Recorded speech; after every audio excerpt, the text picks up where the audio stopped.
Now, Daddy, you talked to me about when you went to one-room schools, that you learned a lot of poetry. Are there any of those poems that you recall right now? I should have warned you. Oh, I don't want to bore you with them, but there were little poems like I love you, mother, said little John, and forgetting his work, his cap went on. And he was off to the garden swing, leaving his mother the wood to bring. I love you, mother, said little Nell, I love you more than tongues can tell. And then she teased and she powdered full half of the day till her mother rejoiced when she went to play.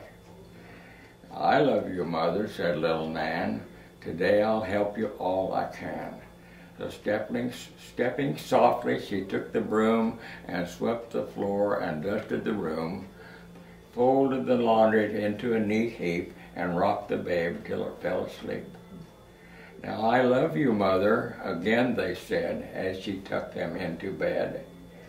How do you think the mother guessed which of them might have loved her best? I don't know that I appreciate the thoughts in that, because I don't think we should expect children to be adults, and the little girl who was helping Mama was being kind of an adult. That depends on how you want to look at it. And then Longfellow wrote one that I only know a part of. Under the spreading chestnut tree the village smithy stands. The smith, a mighty man is he, with large and sinewy hands, and the muscles in his brawny arms are strong as iron bands. Now toiling, rejoicing, and sorrowing, onward through life he goes. Each morning sees a task begin, each evening sees it close, has earned a night's repose.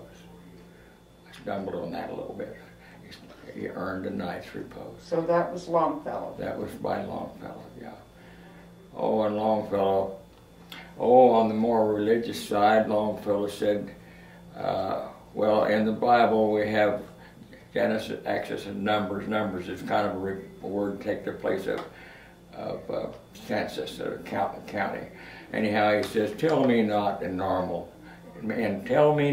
mournful numbers that life is but an empty dream, that the soul is dead that slumbers, that things are not what they seem.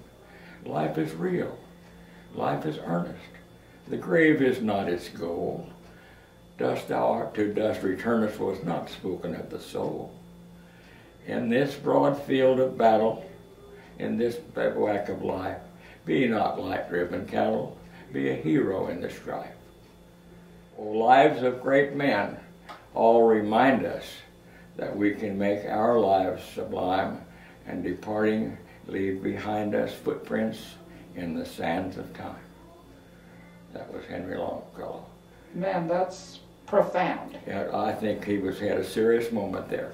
He also wrote things, long poems, Hiawatha and Evangeline, which were actually long stories. And then, then the kind of a famous one I never did memorize, The Midnight Ride of Paul Revere, which he started off with, listen, my children, you shall hear the midnight ride of Paul Revere. April the 18th of 75, hardly a man is now alive. And he went on and explained how Paul rode around and warned the people that the British battleship was coming into the harbor. We were still memorizing that one when I went to school.